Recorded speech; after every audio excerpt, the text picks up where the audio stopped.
Revenge office stories. At 38, I never thought whistleblower would be a word I'd use to describe myself. I was a senior project manager, a loyal employee who'd given over a decade of my life to one company. I believed in playing by the rules, keeping my head down, and letting my work speak for itself. But when I stumbled onto a massive corporate scam run by my own boss, I had a choice. Stay silent and let it happen, or risk my entire career for a sliver of justice. This is the story of how one suspicious invoice kicked off a secret investigation, led to an explosive confrontation, and ended with me watching my corrupt boss get fired on the spot. My life before all this was stable, predictable even. I had a corner cubicle with a decent view, a thriving collection of office plants, and a reputation for being the most dependable person in the department. For 11 years, I'd been climbing the ladder at a mid-sized tech firm called Innovate Solutions. I managed complex software rollouts for our biggest clients, and I was good at it. I loved the puzzle of it all, the intricate dance of timelines, budgets, and people. At 38, I was proud of the career I'd built. I wasn't the CEO, but I was respected, comfortable, and I thought secure. And then there was my boss, Mark. For better or worse, he was the center of my professional universe. Mark was the kind of manager who could charm a client into a bigger contract and then, in the same breath, tear into a junior analyst for a typo. On the surface, he was all charisma, dazzling smile, expensive suits, a booming laugh that echoed down the hall. He remembered birthdays, told great stories at the company holiday party, and made you feel like you were part of his inner circle. When I first started working for him, I was impressed. He felt like a powerhouse, a real leader. But over the years, I started to notice the cracks. There was this subtle arrogance he had, a belief that the rules just didn't apply to him. He'd take credit for someone else's idea in a big meeting or shift blame for a missed deadline. They were small things, really the kind of office politics you just learn to deal with. You roll your eyes with a coworker in the break room, complain about it over dinner, and then you come back the next day and get on with it. It was just Mark being Mark. I put up with it because I loved my work, my team was fantastic, and honestly, what choice did I have? He was the director of operations, a golden boy in the eyes of the board. You just don't pick a fight with a guy like that.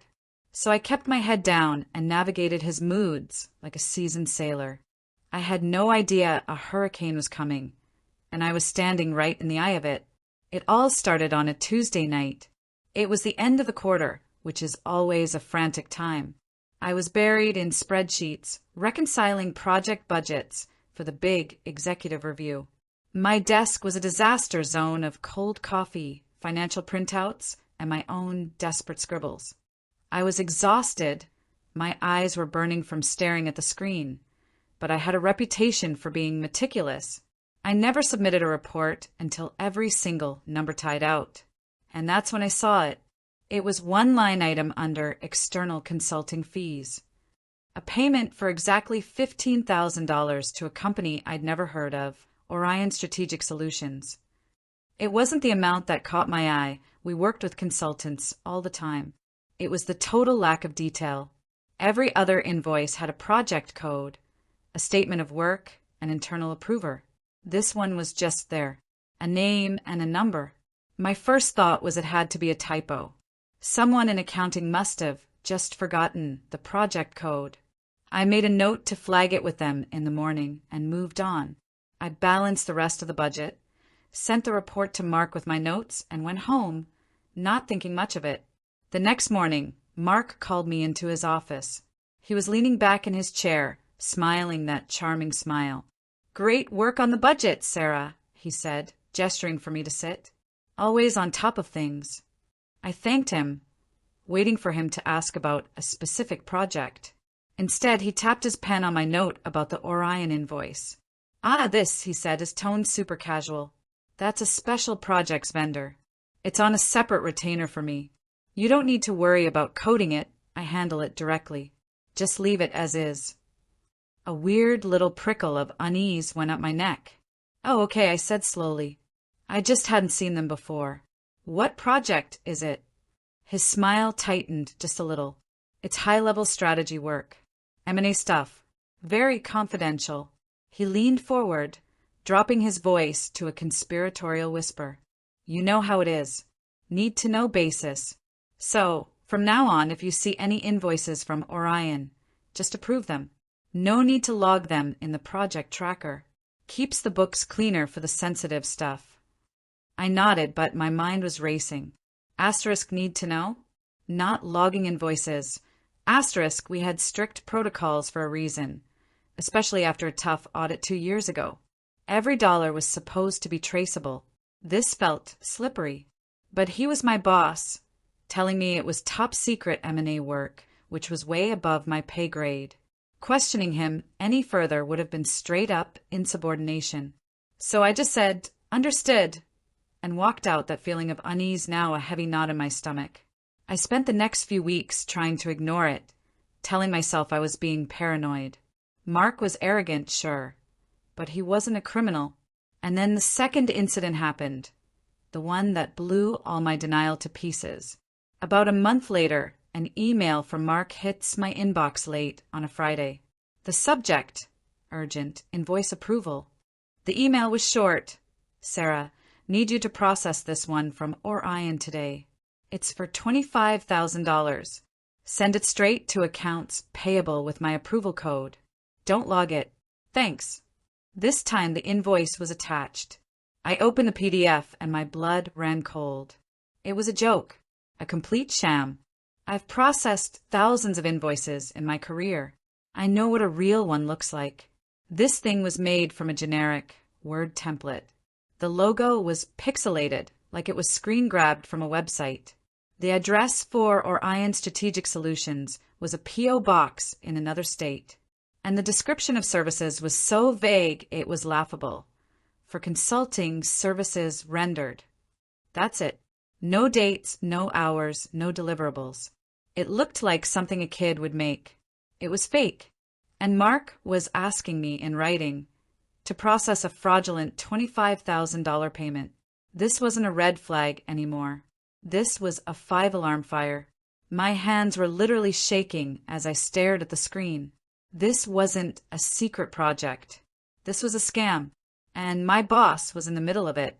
That weekend was one of the longest of my life. I couldn't sleep. I couldn't eat. I just kept replaying that conversation, rereading that email, staring at that pixelated logo. Every instinct in my body was screaming that something was deeply wrong. I had 2 terrifying choices. I could do what Mark asked, process the invoice, and become his accomplice. My digital signature would be on a fraudulent document, or I could refuse. But what would that do?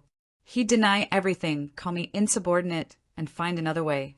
And from that day on, I'd have a target on my back. He'd make my life miserable until he found a way to fire me. At 38, with a mortgage, the thought of being unemployed and blacklisted was petrifying. By Sunday night, sitting alone in my dark living room, a third option started to take shape. It was the riskiest of them all, but it was the only one that felt right. I wasn't going to be a victim, and I sure as hell wasn't going to be an accomplice. I was going to find out exactly what was going on. I was going to get proof. My secret investigation began that Monday. I felt like a spy in my own office, my heart pounding every time I typed a search term. I started by doing exactly what Mark told me not to do. I dug into the financial records. Late at night, when the office was quiet, I'd log into our accounting system and search for Orion Strategic Solutions. And there it was. Not just the one payment I'd found, but a steady stream of them, going back nearly 2 years. Once a month, like clockwork. The amounts varied, $10, $000 here, $30,000 there. All approved directly by Mark. All without proper documentation. I added it all up. The total was over $450,000. A cold dread washed over me. This wasn't just pocketing a little extra. This was a massive, systematic siphoning of company money. I knew I needed undeniable proof.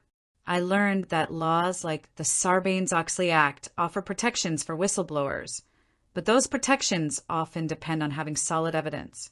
So I became an archivist of fraud. I bought an encrypted thumb drive with my own money, making sure not to use any company property.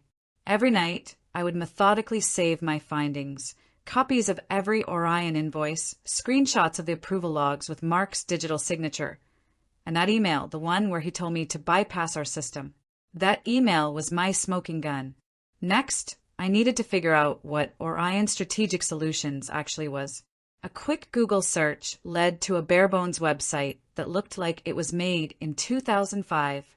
It was full of meaningless corporate jargon about synergizing paradigms and leveraging core competencies. No employee names, no case studies. A total ghost. Then I had an idea. I used a public records database to look up the corporate registration for Orion in the state where its P.O. box was. And bingo! The company was a single-member LLC. The registered agent, the sole owner, was a man named Robert Miller. The name meant nothing to me, but the address listed for him wasn't a P.O. box. It was a residential street. On a gut-wrenching whim, I typed Robert Miller and the city from the registration into Facebook. And there he was, a man in his late 40s, grinning in a profile picture next to Mark's sister. His bio read, "Happily married to the love of my life." Robert Miller was Mark's brother-in-law. I felt this dizzying mix of horror and vindication. It all clicked. Orion wasn't a consultant. It was a shell company. Mark set up his brother-in-law as the owner of a fake business and was using his authority to approve phony invoices, basically paying himself with company money. He was stealing the money that should have gone to our department, to new hires, to the bonuses he told us the company couldn't afford last year. The sense of betrayal was sickening. He wasn't just stealing from some faceless corporation. He was stealing from me and my colleagues, the people who worked their tails off for him.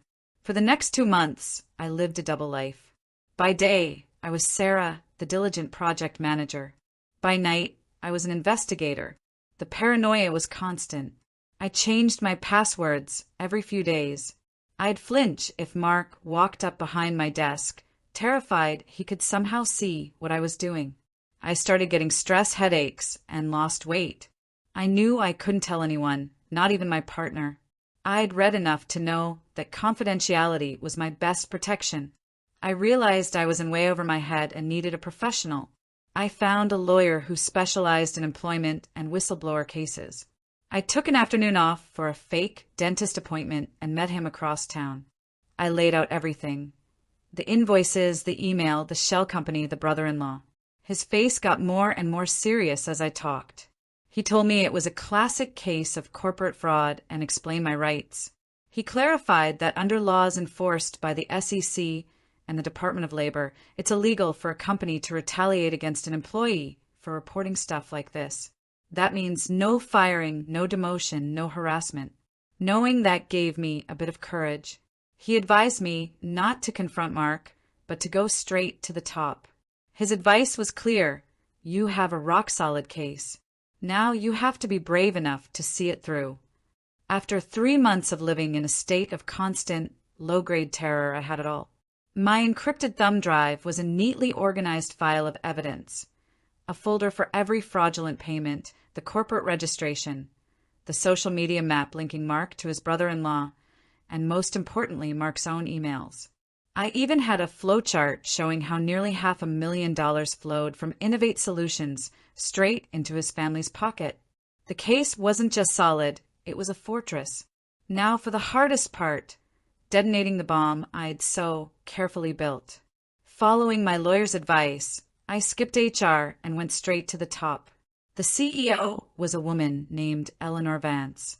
She was a formidable figure I'd only ever seen at company-wide town halls. She had a reputation for being tough, brilliant, and fiercely protective of the company's integrity. I emailed her assistant, requesting a brief, confidential meeting about a sensitive financial matter. I was terrified she'd just pass me down the chain. To my shock, her assistant replied within an hour. Ms. Vance could see me the next day at 4 p.m. I didn't sleep. The next day was a blur. My hands were shaking so badly I could barely type.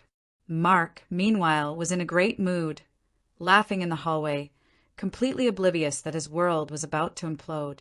At 3:55 p.m., I stood up, picked up the plain manila envelope with my evidence, and walked toward the executive suite. It was the longest walk of my life. Eleanor Vance's office was on the top floor with panoramic city views. She was standing by the window when I walked in. "Sarah," she said, her expression serious as she gestured to a chair. "Thank you for coming. Your email was intriguing. What's going on?" My heart was hammering against my ribs. My voice trembled as I started. "Ms. Vance, thank you for seeing me. I'm here because I've discovered a serious financial irregularity. I believe the company is being defrauded." Her eyes sharpened. "Go on," she said. I took a deep breath and laid out the whole story. The first invoice Mark's weird instructions, the fake firm, the link to his brother-in-law.